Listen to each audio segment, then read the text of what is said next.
Hi, I'm Miranda Foster, and I wanted to share with you today the story of what got me where I am now. For me, things started in 2012. I was very unhappy at my job. I was unfulfilled and just felt like I was going through the motions. My health was poor. I actually reached the top of my adrenal fatigue at that time, to the point where I was living in a big city and taking the subway home, and I would actually take one subway stop farther away from where I was getting on. Like, get on, go in the opposite direction so that I could actually get a seat when people got off on the stop where I usually went off. So that being said, I had to stop exercising because exercise is a stress on the body, and it was making my adrenals worse. I was in a relationship that I wasn't very happy in as well. And the one thing that brought me the most joy, which is my favorite sport of kite surfing, the weather stopped cooperating, I guess you could say. So on my days off or my evenings, my time off, when I had the time to do what I was so passionate about, there was no wind. And I would find myself in those moments when I had free time, sad, very unhappy, and sometimes I'd find myself crying, and I honestly had no idea why I was crying. I knew that I was unfulfilled in my job. I knew that I wasn't happy in my relationship, but I didn't really understand how unhappy I was in that time. And when I would sit and think about my life and think about my life situation, what I really recognized was that all the choices I was making in my life were from the same perspective. Or the way I like to explain it, it's like I had this box of everything that I knew. I knew what I was supposed to do at work. I knew how I behaved in the relationship that I was in. I understood exercise, I understood diet and nutrition. But doing all those things I understood got me to where I was, which was unhappy, which was unhealthy, which was unfulfilled. And I knew that the choices that I needed to make were outside of what I knew and what I was already doing. I knew doing more of the same would get me more of the same. And in all honesty, I had no idea what to do. So for me, I actually was guided to read the book, The Celestine Prophecy. And if you haven't read that, I highly recommend it. For me, what stood out was that was the first time I had heard of synchronicities. And if you haven't heard of synchronicities, some people say that that word is synonymous to coincidences, but that's not the case. Synchronicities are literally signs from the universe. And you don't even necessarily have to know who the universe is. It could be source, God, your higher self, your guides, your angels. Information from what is outside of you that has a bigger perspective of you and of your life and where you're going. So I decided, why not? I don't know what to do. This is what I thought in my head. I don't know what to do. So I literally said, I will give this a try. So I said, okay, universe. I'm like, okay, universe, we haven't had this relationship yet, but thank you for the help in advance. I just asked, I said, can you please give me a sign indicating what direction to start moving or what changes to make in my life in the direction of happiness, better health, more fulfilled vocation, deeper relationships. And I also said, because I'm new to this, can you please give me 3 of the same signs so that it's obvious that it's a repeating message, with the understanding that I will listen. If I see something 3 times, I'm taking it as a message from the universe, and I will do it, whatever it is. I literally was at my wit's end, so I decided I will try anything. Now, because at that time, what I knew really excited me is kite surfing. Again, one of my favorite sports. I was living in Toronto at the time, kiting on the Great Lakes, though the weather on the Great Lakes is very dependent on, the wind on the Great Lakes is very dependent on the weather and storms passing through a lot of the time. So I thought, well, maybe I could move somewhere where the wind is more consistent. And I thought maybe move to the west coast of Canada. I was studying osteopathy at the time. There's a campus out there. And it's, right, being on the ocean, a lot more weather and wind. So what I did is I actually handed my resume out all over the province, all over the West Coast, to the major cities, because I didn't have anywhere specific that I thought I should go. And 3 weeks later, I had 3 job offers in this city called Victoria. So to me, that was a pretty obvious set of 3s. So 3 weeks later, I packed up my stuff, filled my car, and did the drive from Toronto to the West Coast of Canada. I had never been to Victoria, but I was committed. I knew this is a sign. And so I moved to Victoria. It's a beautiful city. It's actually an island off the coast, or Victoria is on an island off the coast. And because it was an island, I was able to kite surf in all different wind directions. So I was kiting quite a lot. And maybe 6-7 months into living there, kite surfing a lot, I recognized I was still unhappy. So note to self, kite surfing more was not the answer. And of course I wasn't surprised. But then I asked the universe again. I said, okay, you got me here. Please help guide me because there's a reason I'm here. And I also recognized that I was equally unhappy because I had the same job, same type of job. I just moved to a different province. I had new friends, but similar friends where we would do similar type things in our day. My health was still struggling. I was simply kiting more in a new city. So it was fun to explore a new city, but I just transplanted my life into a new city with more kite surfing, and that was not the answer. But though one of the things that excited me, so synchronicities was really important on this trip for me, as well as following what excites you, following what excited me. That is your directional indicator of which way to go, what choices to make, what is intriguing, interesting, exciting. That's always a path to take. And when you take that path, or try as hard as you can to move along that path, the other part of it is not being attached to the outcome. So I knew when I moved to Victoria, I was meant to be there, but simply moving to Victoria wasn't the answer. So if I was attached to, but moving to Victoria is the answer to my happiness, then I might have been stuck. So another thing that really excited me was learning how to surf. So I would do a 5-hour drive a lot of weekends to a very small town called Tofino, which is pretty famous for its waves and a surfy little beach town. So I loved being there, and I would stay in hostels as I was there. And I remember one weekend I drove past a hostel that I had not stayed at yet, and it really drew my attention. I kept wanting to look at it. It almost seemed brighter, or just something about it was calling my name. So I made sure that the next weekend that I went to Tofino, I stayed at that hostel. And staying in that hostel, I ended up meeting a guy who was working there. And he was telling me stories about how he had just about a month prior sat for the first time with ayahuasca. Ayahuasca is a plant medicine out of Brazil, Peru. And it's a vine that shamans work with in ceremony with individuals. And it's thought to help people on their path of remembering who they are, clearing the clutter of subconscious beliefs that are in the way, any traumas, helping heal traumas. Now, I'm not giving it justice in how I'm explaining it, but that's sort of an example. And he literally said that it changed his life, it changed his perspective, and he felt like he had a new perspective on life. And I thought that was really amazing to hear about it. It was my first time having heard about this plant medicine. And I came from originally the teachings that all drugs are bad. And I'm not saying they're good or bad, but it always kept me away from trying any substances.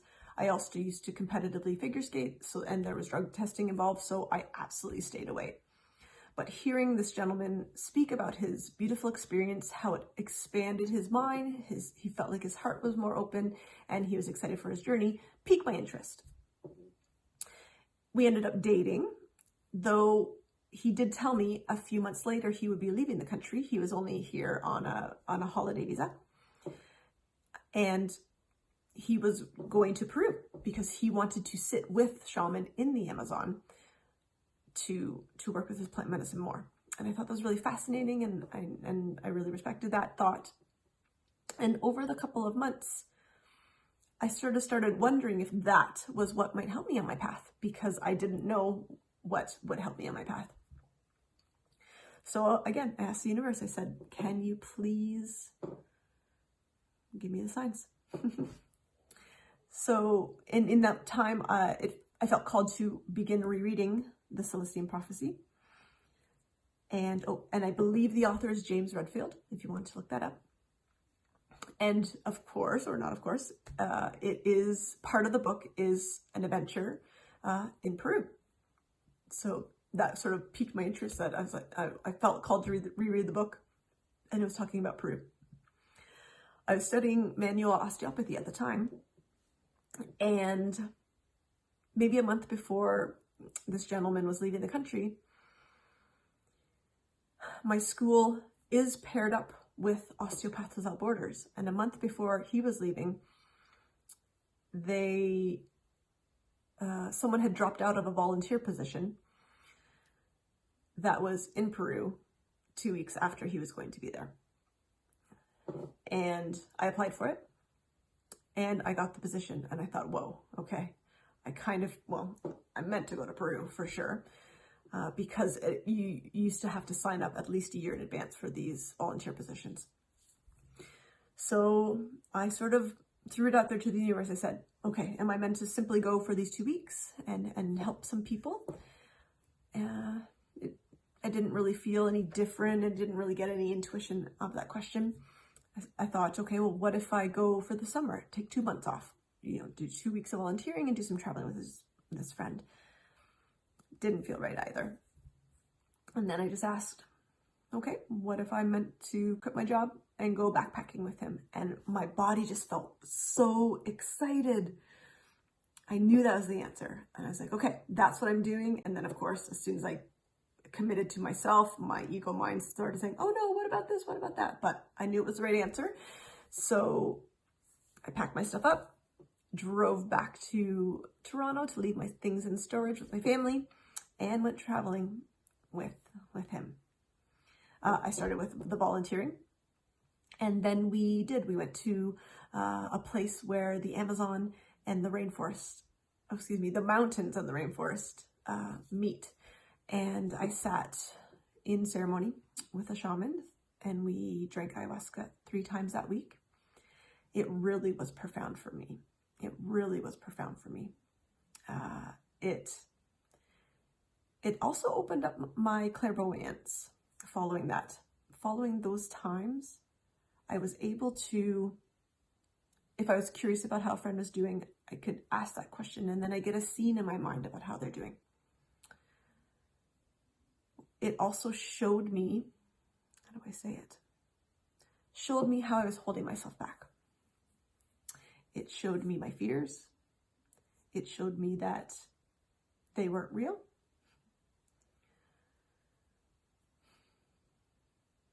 It gave me glimpses of what was to come in my life, which was exciting. It was really powerful, and I'm really grateful for that experience.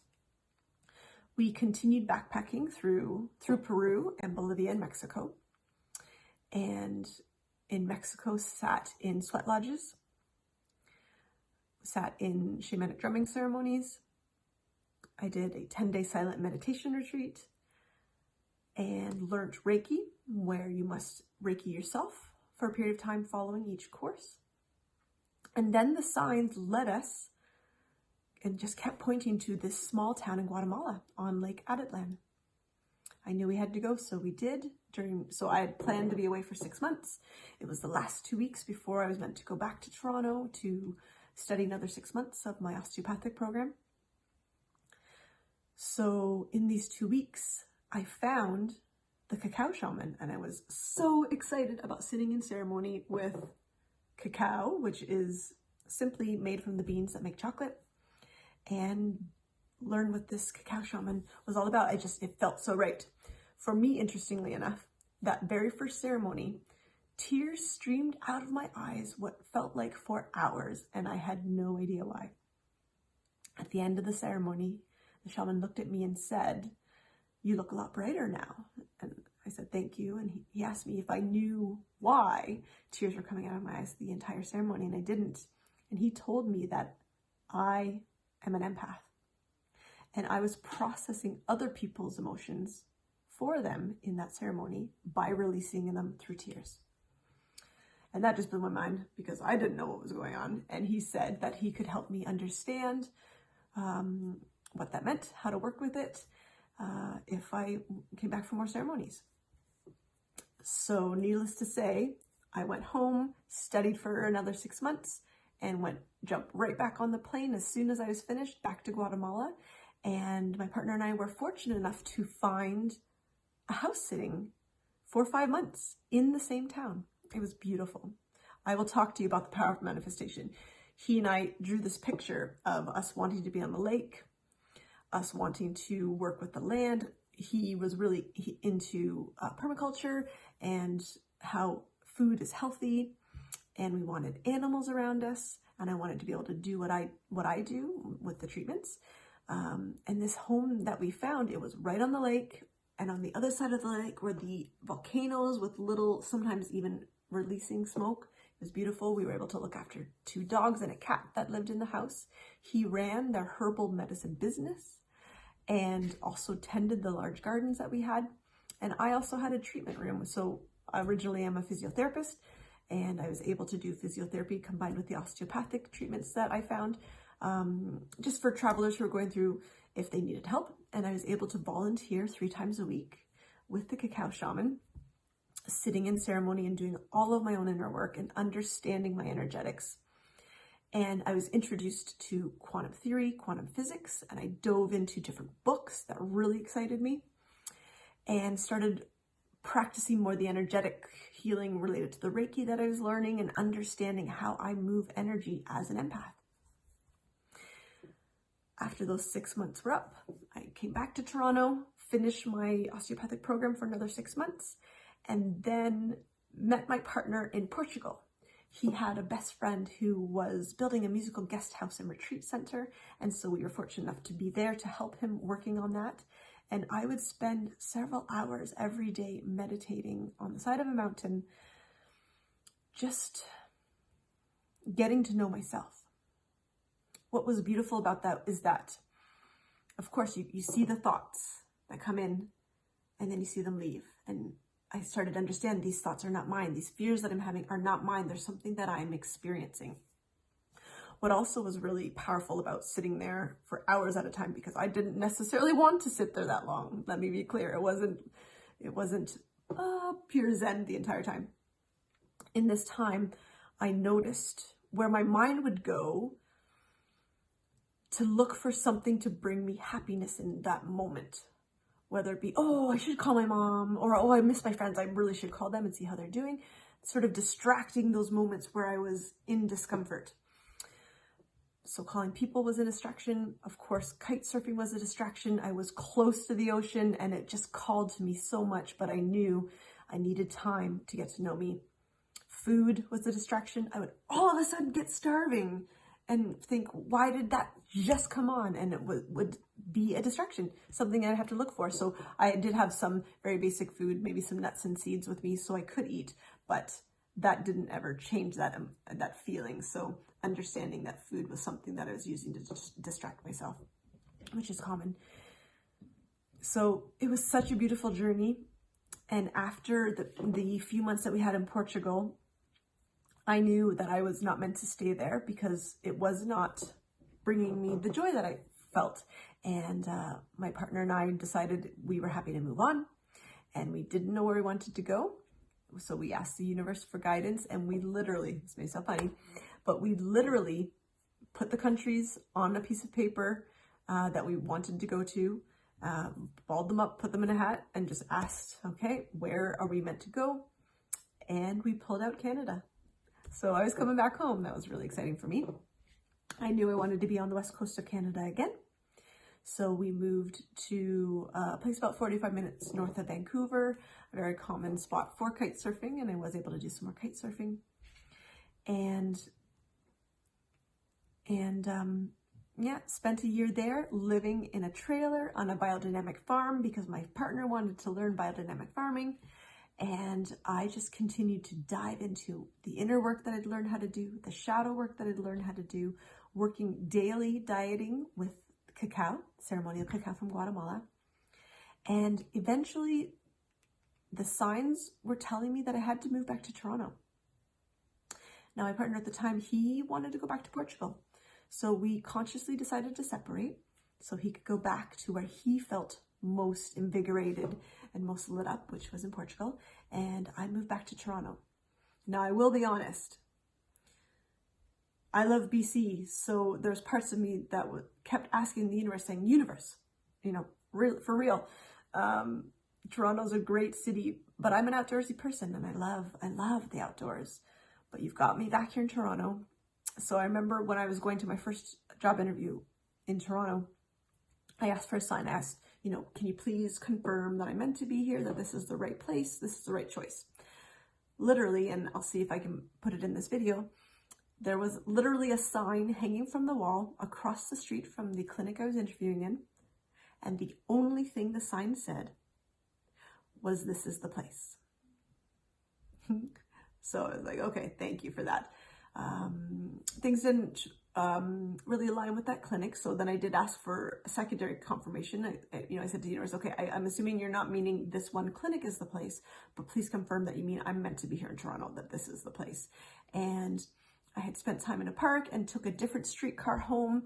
And the streetcar was stopped for quite a period of time, long enough that when I looked out the window, I laughed at myself, took my phone out to take a picture, because on the side of this building, it said, believe it or not, this is the place. So I knew I was meant to be back in Toronto. Now, I was in Toronto. I was living there for about 2 years, and I was still working on healing my health, still doing all the shadow work as things came up, all the inner work as things came up, the inner child work. I'm really grateful to have those tools to help me through all the work. And I got an email. I got an email from the gentleman who was my sweetheart at summer camp when we were 12. I literally wrote him that paper, will you be my boyfriend? Check, yes, check, no. So when we were 12, we dated for 2 weeks. And he came and visited me in my hometown, and we probably lived about a 5-hour drive apart, and DJ'd at my birthday. It was a great time. And then as we lived so far apart and we were so young, we lost touch for 30 years. So this email was him. And he was just asking if I'd like to grab a coffee. And when I read that email, I knew that my life would change when I answered it without knowing how it would change. And it ended up that it was like I remembered the soul and who he was in his heart from when we were kids. And a year and a half later, we got married, and I'm so grateful and thankful that we have a very conscious relationship, because we understand the reflections of relationships. There are actually 7 of them, and I'm really excited. I'll be sharing them with you shortly. Once you understand the reflections of relationships, what your emotions are pointing at, and how to change it through doing inner work or through doing shadow work, inner child work, and how to cut any karmic ties from past lives, from your ancestors, or cut any ties to dark entities that may be attached. Once you know all those kinds of things, which is what I'm here to share with you, not in this video, but I'm really excited. I'm going to be sharing these with you. Once you understand how our world works from this, I call it quantum perspective, and how energy works, and how your emotions work and relationships work, once you understand that, then you start moving from the experience of why is life happening to me, which is where I was in 2012, to life is happening for me. It's happening with me. And if something comes up that doesn't feel right, that doesn't feel aligned, I know what it means, and I know how to work with it to get me back into my center.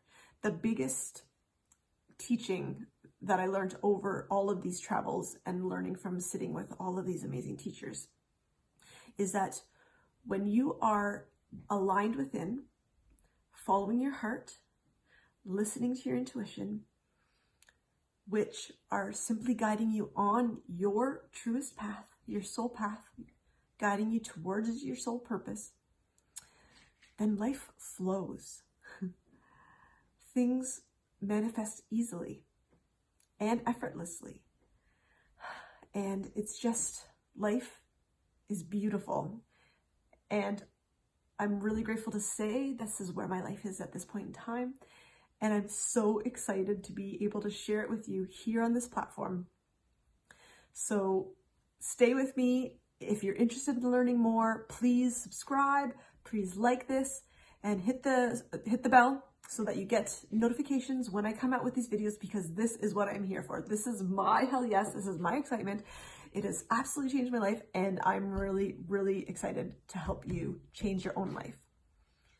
So thank you so much for listening to my story. I'm excited to be on this journey with you, sending so much love from me to you. And I want you to know, yes, life does get better. Life is meant to be a heart-centered experience and amazing. And I'm excited to be walking this path with you. So much love.